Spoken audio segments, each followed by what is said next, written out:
Good day, Minecraftians. Purple Mentat here, bringing you episode 47 of my Agrarian Skies Hardcore Quest Let's Play. This game pack by Jadedcat is available on the Feed the Beast launcher. Last time, on an aesthetically focused episode, I built myself a bit of a new house. It's still a work in progress, and just the shell, for example, this pillar, probably needs to go. Having it flush with the edge of the roof makes it look bad, wrong, and weird compared to the rest of things. But that's a project for another day. Today, it's time to get back into some questing. So I was looking through my quest book, and especially in For the Hoarding, I noticed that I need a good bit of dirt and a good bit of soul sand. And when I look through the end, that right there looks an awful lot like Nether iridium. So rather than tackle that later, I think that I'm going to try to kill 3 birds with 1 stone and use my Ender Quarry, there it is, in the Nether. Now, the Nether Quarry is a fantastic block because it will replace anything that it digs up with dirt, allowing me to collect soul sand, nether iridium, and dirt, all with the same general operation. I'll have to dig up the dirt afterward by hand, but I have tools for that. However, before I go into the Nether, I want to make myself something that'll help me combat the hordes of hellfish, because I am likely to need to dig through a bunch of netherrack to set this thing up. And to do that, I want a better wand before I get started, because I lost my good wand due to a very, very silly AFK death. So, to make a better wand, starting with my iron-capped wooden wand filled up with aspects, all I need is a couple of greatwood logs, which will get me the greatwood rod, and some gold nuggets, 5 of them, well, 10 of them total, in a little helmet pattern like that to get a couple of gold caps. And then I assemble it just like I did that wand. Unfortunately, I need a little bit more Perditio, so I'm going to go grab that real fast, and I'm going to swap back to my blood armor. This is the Bibliocraft armor stand. For those who did not see it before, I have not used it in a while. As long as it has a redstone signal, I can hold shift and right click to swap out my entire suit of armor at the same time. If I just right click, I can look at little bits and trade piece by piece. And if it does not have that redstone signal and I shift right click, it only changes the piece I'm currently looking at. So there you go. Just a quick review of the armor stand. So I'm going to come down to the bottom here, and I'm going to run out to my little Perditio node, fill up my wand. Being able to move this fast is a lot of fun. And I don't need to worry about that particular node because there's a ton of V in it. I have absolutely no chance of accidentally draining it fully. There we go.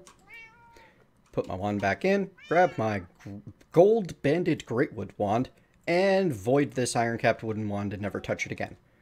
Well, no, I'll toss it in a chest just in case I die horribly one more time. So I'm going to go get this gold-banded greatwood wand filled up, and I'm going to gather the materials that I need to make myself an item that's going to help me out fighting the hordes of hellfish. Back soon.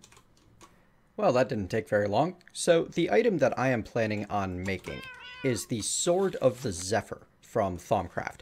This will attack in an AoE in front of me. Well, maybe everything nearby what I hit. It is an infusion recipe that requires 2 air shards, a diamond, greatwood log, and a thaumium sword, with 8 air, 8 modus, and 8 potentia. I have plenty of air and modus already, so all I need is the potentia, which I'm going to cook up a half stack of coal to get myself 64 potentia. And I have my ignis in a void jar now, so that it'll just get tossed. No problem. There we go. He should be taking that right over here. And as soon as that's up to 8, I can come over here and whack the runic matrix. It'll start sucking in the items. I have everything fed by hoppers again. If you haven't seen this before, you can feed your arcane pedestals with hoppers for increased safety. This is a very safe recipe, and it was unlikely to cause any problems, but why take any chances, right? Almost done now. Once I have the sword, I just need to enchant it, and I have a couple of books lying around to enchant it and make it the best that it can be. Oop, I no longer need to be wearing my robes, do I? There we go. Get my good armor on. Feeling slightly invulnerable. So if I come over here, I should have Fortune is not what I'm looking for. Efficiency. Huh. I do not actually have any sharpness or similar.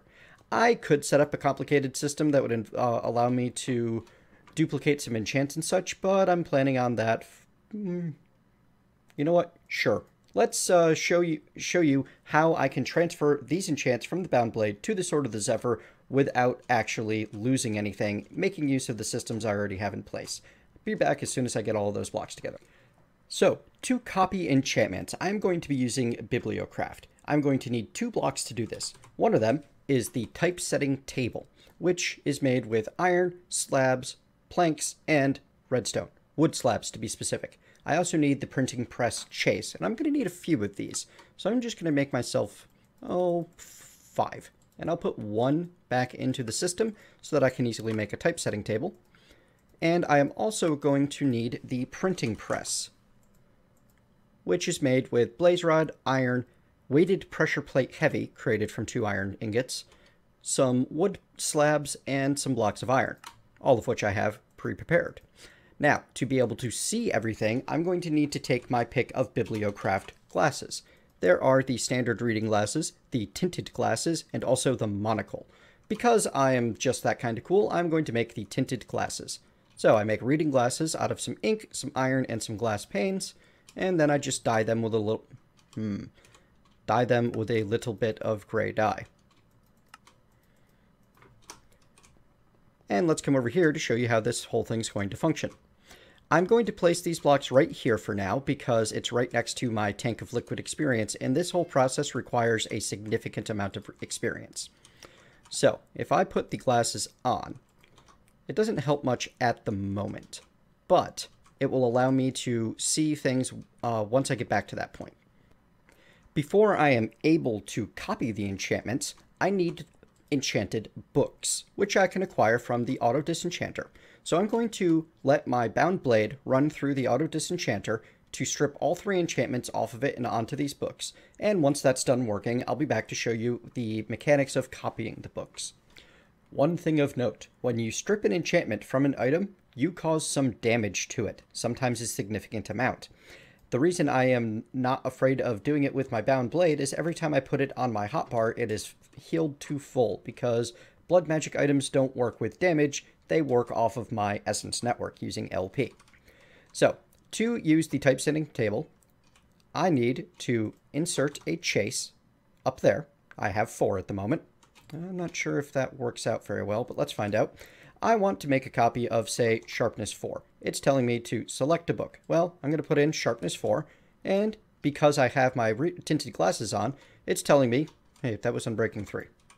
As I was saying, because I'm wearing my tinted glasses, it's telling me that this is sharpness 4, that it requires 31 levels, that I need to select a book, and that it has 4 chases available when I mouse over various portions of it. If I take those glasses off, I don't get any of that text. So these are essential to being able to use Bibliocraft books unless you know exactly what you're doing. Now, all I need to do now is shift and right-click on the book, and it will consume the book and make an enchanted chase, using up one of the chases and giving me the enchanted plate with sharpness 4. Now, if I grab some books out of my ME network, I will be able to use those on the printing press to create copies. It ate 31 levels of my experience to do so, to create this plate. So, to use the printing press, I need to apply the enchanted plate right there. There it is. It's a little bit finicky. A little tough to do when you're on super speed. Put the books right about there, and put some ink on the top plate here.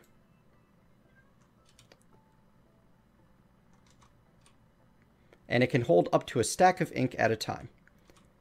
And I believe it's active now. It just takes a little bit of time, and it produces for me 1 sharpness 4 book. Fantastic. So what I'm going to do is I'm going to get 2 of these sharpness 4 books,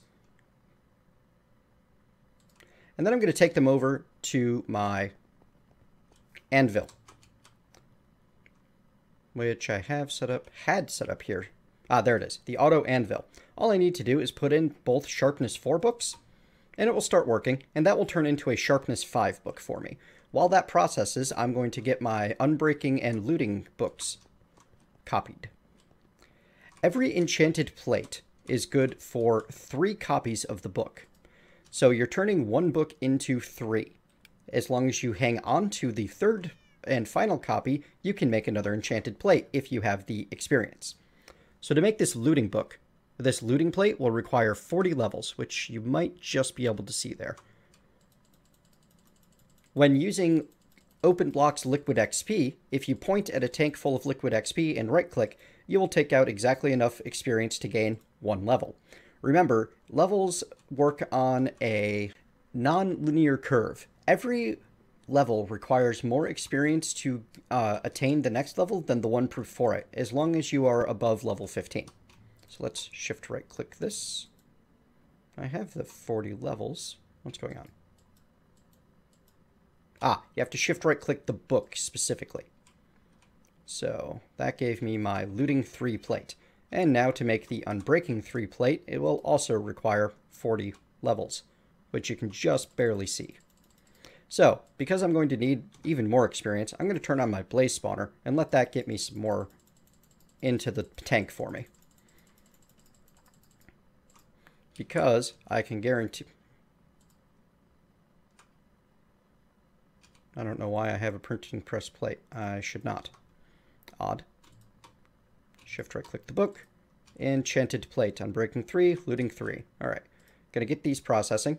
And I'm gonna go grab my sharpness 4 book. So I'm going to finish that. And then I'm going to start... sharpness 5. Yes. I'm going to start applying these books back to both of my swords. And once I have my swords re-enchanted, I will be back. This is using an absolute ton of experience and mob essence, so not for the faint of heart. See you soon. One quick note while I'm still mid-process, adding more and more books and more enchants requires more and more work out of your auto anvil.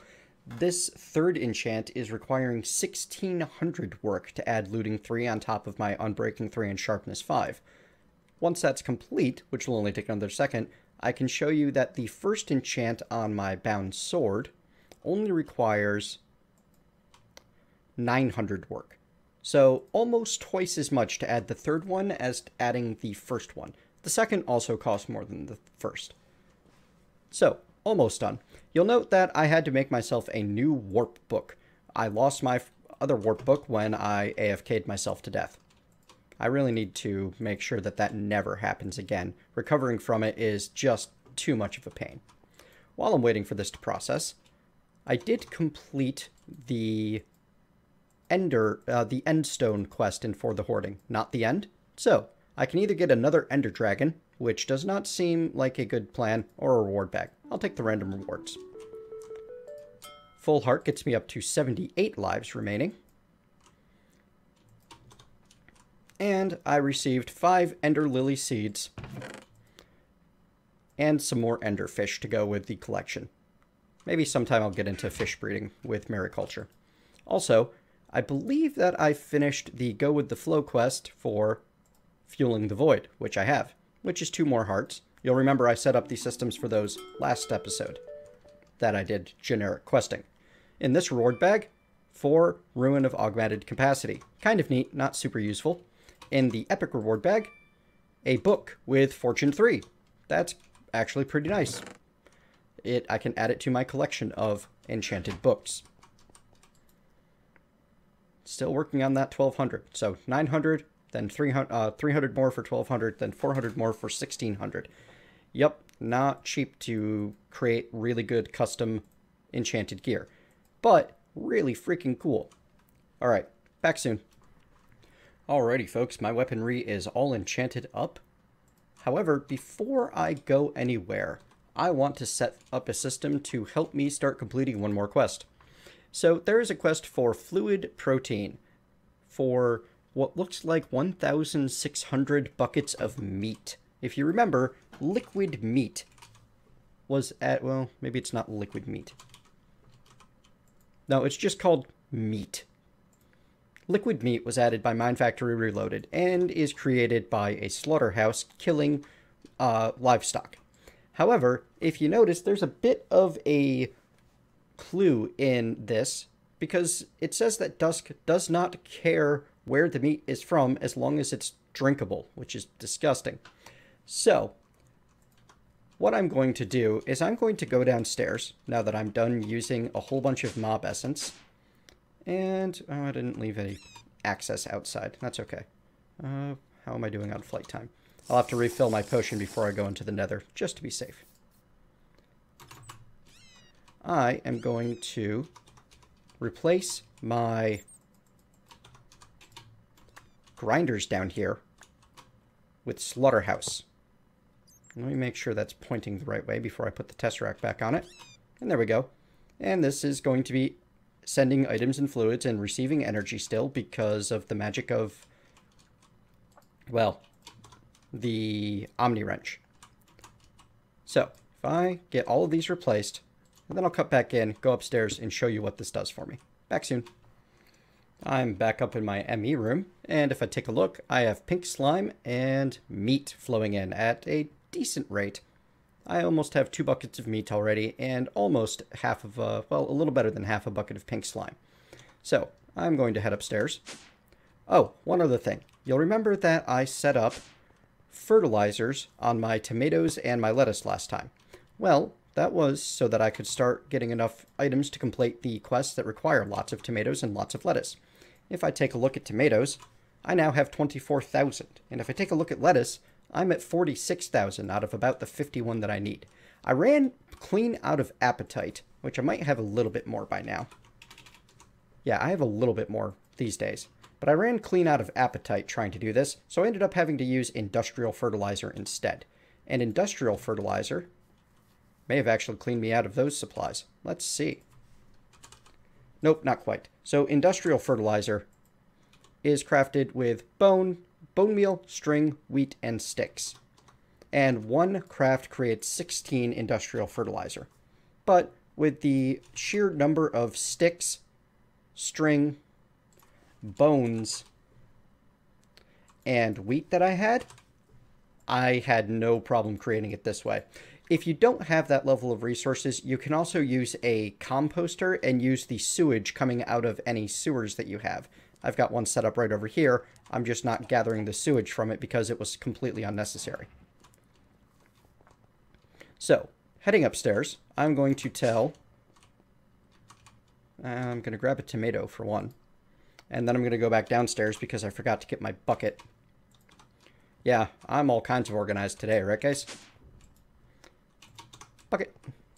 Because I need a bucket o' meat. Which is disgusting. Oh, this is so wrong. Like, if anything were to convince me to be a vegetarian, it might be something like this. But I'm just not that squeamish. Alright. So, going into Hell's Kitchen, I'm going to set fruit or veggie as my current task. And I'm going to set the quest delivery system to work on tomatoes. And I can actually set this away from move single items in craft to move stacks at a time. Because that's 10,000 tomatoes. It's going to take a while to go in there, even if it is dumping stacks in there that are getting pulled out almost as fast as they get dumped in. And then over here, I'm going to set my fluid export bus to export meat buckets. And I'm going to give the quest... Where did it go? Go with the flow, fluid protein, select task, turn the system on. Feed the last of my meat in. Which gave me 6 out of 1,600 buckets. I'm going to need to run those for a while. This is almost done. So I'm just going to wait a moment until this finishes, because it won't take much longer. And then I will set up another quest to complete while I go off into the Nether. Alright, tomato quest has finished up. The next quest that uses lots of tomatoes in Hell's Kitchen is Cloudy with Meatballs, in which I need 1,000 spaghetti and meatballs. I already have 2. To make spaghetti and meatballs, I'm going to need more cows, because I only have 281 beef and 237 steaks, which is only about half of what I need. So, I've set up a tesseract on frequency 73, marked as breeder, which is sending items and energy, and has a level emitter marked at 1000 raw beef, pointing at a precision export bus sending wheat. So I'll end up with over 1000 beef in my system, at which point it will shut itself off and stop breeding the cows. Over here, I have the breeder set up to receive items and, well, the tesseract set up on breeder frequency, set to receive items and energy, sitting on top of the breeder, which, when this is not disabled, will get filled up. Now, the reason I have it disabled at the moment, and all of these cows are about to die a horrible death, unfortunately, is because I want to set up a ritual. And to do that, I need to clear out this ground. The ritual that I'm going to build is the Ritual of the Shepherd, as you can see right there, which uses 4 water, 4 air, and 4 dusk stones. And what the Ritual of the Shepherd does is it forces these babies to grow up a lot faster than they would otherwise. And it occupies a 5x5 space. So, I'm going to set up that ritual now. Simple as that. All done. And now all I need to do is whack with my activation crystal and fill the ground back in. I'm going to use some light so that I don't have anything spawn in here. What color are these illuminators? I forget. Sure, why not?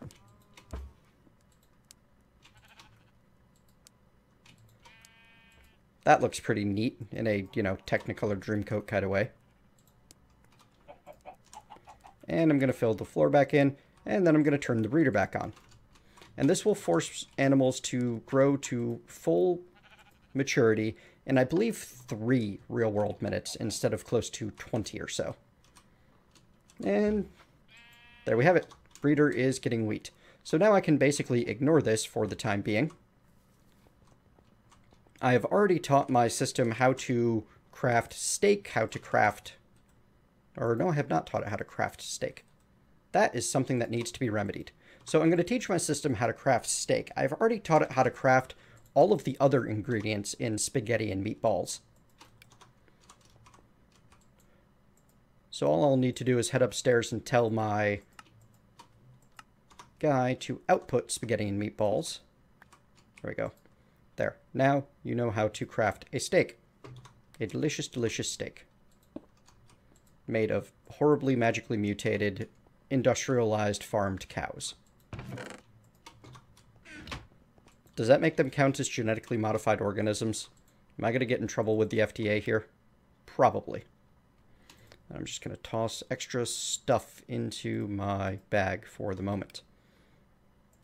This I will need, that I will need.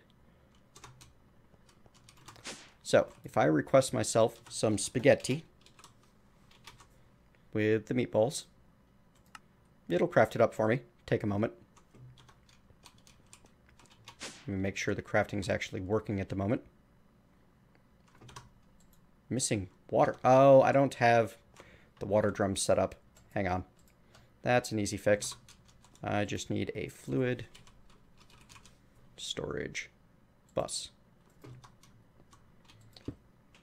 And that will probably be enough water to get me through, because that's over 1,000. Yeah, 256 buckets of water is over 1,000 fresh water. But if I run out, I will get it later.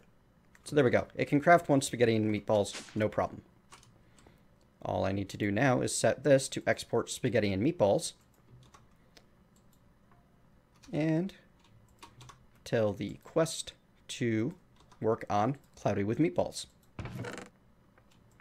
which is also going to get rid of all of the extra tomatoes that were in there. But considering I still have another 12,000 tomatoes and I only need 1,000 to finish the spaghetti with meatballs quest, I think I'm okay. I really do. And this needs to be set to single items and craft. Now if I go look at my crafting monitor, this will just continue working, which is awesome for me. And I am now at 18 and counting spaghetti and meatballs. Fantastic. That'll slow down a bunch once I run out of steaks. So I'm going to select the right-hand reward bag for fruit or veggie, bringing me to 81 lives and getting me a haste 3 book, which is pretty nice. I think I already have haste on my robes, but if I do not, I'll be able to put it in. All right. that completes my preparations before heading to the Nether. They ended up a little bit more extensive than planned. Now I'm going to pop into the Nether, and I'm going to set up my Ender Quarry. And to get to the Nether, I'm going to have to... Well, I'm going to need to refill my potion, which is a simple matter because I have this chemistry set up waiting for it. And I'm going to need to clean out my inventory some because I don't want to take everything to the Nether with me. That's just dangerous and silly. You can stay in the inventory for now. There. So now all I need to do is toss my yellow bag into my pre-ender warning chest. And I've got my warp book handy to take me back home if I absolutely need an escape. I don't think I will, though. Now, because I lost my original warp book, I no longer have the warp point for my pump. And because I tore down this nether portal, I'm going to have to use one of the other random ones that spawned around. I could rebuild it, but there's no reason not to just use the ones that are waiting for me. Like this guy over here that I was complaining about last episode, blocking up my Zen viewpoint. Here we go into the Nether, folks.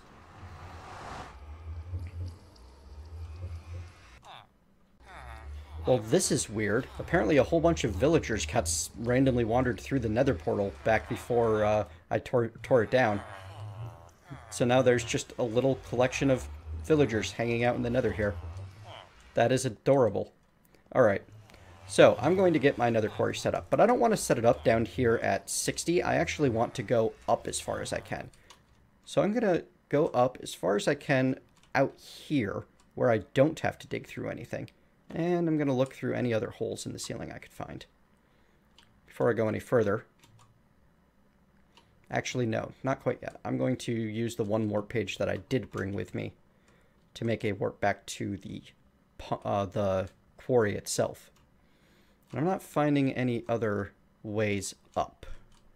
So that means it's time to start digging.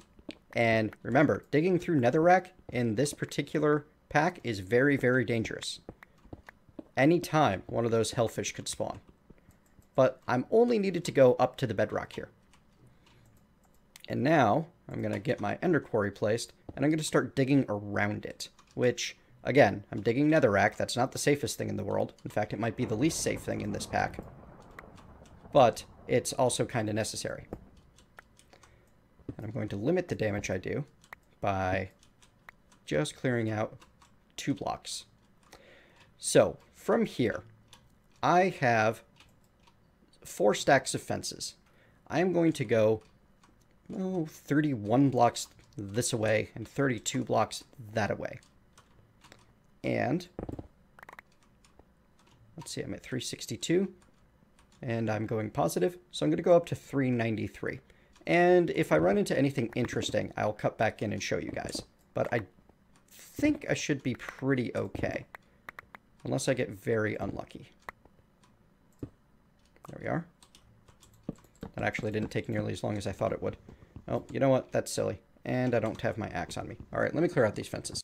Now, I'm going to go an entire stack of fences in this direction. I decided that clearing them out was taking way too much time. I don't have all day.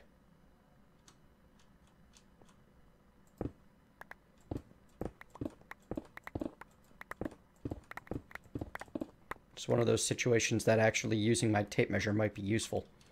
143, or yeah, 143 minus 64 is going to take me down to, around 79.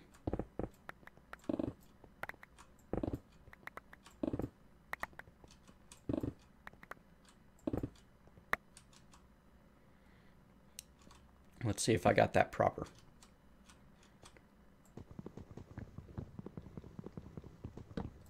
Now, the reason I need to set down the fences is, unlike a buildcraft quarry, an ender quarry requires you to define the area that it is going to mine by fences. However, it has some advantages for making you do this extra effort. Specifically, in the server friendliness department, and for this map, in the generating dirt department.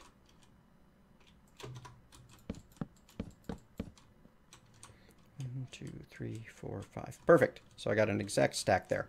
And I can connect this back to my quarry. The way the Ender Quarry works, it does not load every single chunk that is in the radius it might be mining. It only loads the chunk that it is in itself and the chunk that it is currently mining. So I need to go 31 more blocks. And I'm at 360. And I'm going down. So I need to go to 29.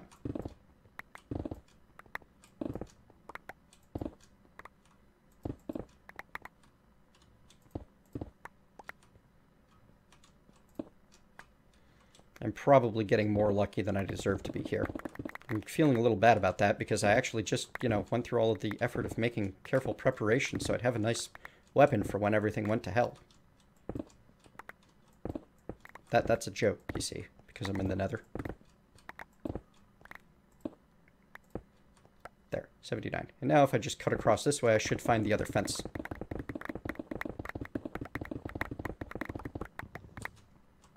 Perfect. All right. So as I was saying, the Ender Quarry does not actually load every single chunk. It only loads the chunk that it's in and the one that it's currently mining. Also, unlike the Buildcraft Quarry, instead of mining left to right and clearing out an entire Y level, it mines top to bottom and will clean out all the way down on a 1 block radius before it starts on the next block. So you will mine an entire chunk worth of minerals before you start in on the next chunk, which is quite nice if you're looking for, a variety of resources, because it'll get down to the diamond and redstone layers almost immediately. It's a lot of fun to use in the overworld. This particular map doesn't have an overworld. However, it should be useful for getting nether iridium. Fantastic. Now, if I right-click on the Ender Quarry, it tells me, analyzing fence boundary, successfully established boundary. Fantastic. I am going to get myself a little bit more room here. And I'm going to make myself a warp page leading right to here. Name this quarry. This is going to be very useful later when I want to come back and collect all of the dirt that this is going to generate. I'm going to set down to Tesseract, and I'm going to disable it for the moment. I'm going to set it to default. It is going to send items, send fluids, and receive energy. All right. Going to turn this on. And you can see that the quarry is now powered. It is still scanning. And it is currently mining. It's hard to see exactly where it's mining unless I go and clear out some more netherrack. But you know what? I'm not going to do that. I'm just going to go home, and I'm going to show you the results of what's coming in. That was the quarry button, not the home button. And I'm back home in the workshop. If I look at netherrack, I have an extra nether star hanging out. Awesome. I can see that it is currently mining quite a bit of netherrack. Well, slowly but surely. So the Ender Quarry is doing its job, and it's going to take a while to go through and actually get all of the netherrack and all of the potential ores in the area. Hopefully I'll run into some soul sand while I'm at it. I currently have 2,443 out of, I'm not sure how much because my quest book is safely tucked away over here where I wouldn't lose it. I'm really disappointed that I didn't get attacked by ender creatures. I was kind of hoping to show off what this sword could do for me. On the other hand, I'm kind of happy that I didn't, so I guess mixed bag. That's what you get, right? All right. Now that my spaghetti and meatballs is working on all of the steaks, I am going to go change this up. I want to start focusing on the lettuce, because I have 48,000 of the 50,000, and it's going to take a while just to feed it 50,000. There we go. Back to Hell's Kitchen. And I think that by the time it's done feeding in the 48,000 that's already there, then it'll be, I'll have the last couple of thousand lettuce.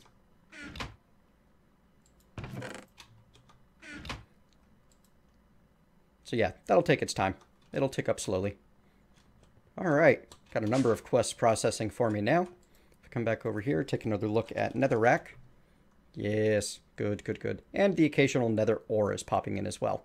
I have quite a bit of Nether gold. Did I never give Nether gold a place to go? I'll have to go check that.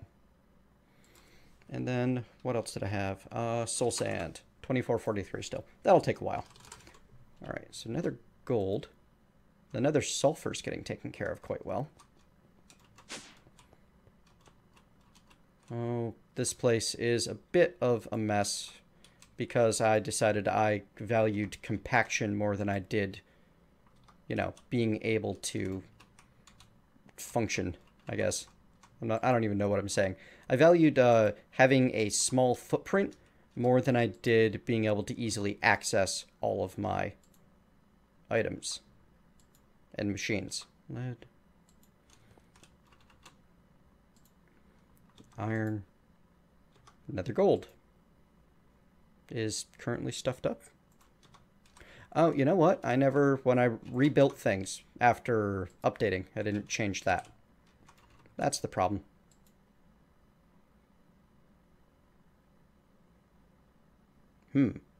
Gold dust from applied energistics. That could be an issue. Let's take a look at dust. I have glowstone, Certus quartz, gold dust from applied energistics, nether quartz dust, fluix dust. Okay, so I don't know why that showed up at all. Pulverizing nether gold ore can make it, technically, but it's supposed to make the pulverized gold. Okay. No problem. If I look at my... I can just add... Oh, it's already got the gold dust on it. It's just going to take a while to sort through all of the pulverized. Fantastic. Good, good. I thought of that already. I know what I'm doing. I'm going to, you know, use that as my battle cry.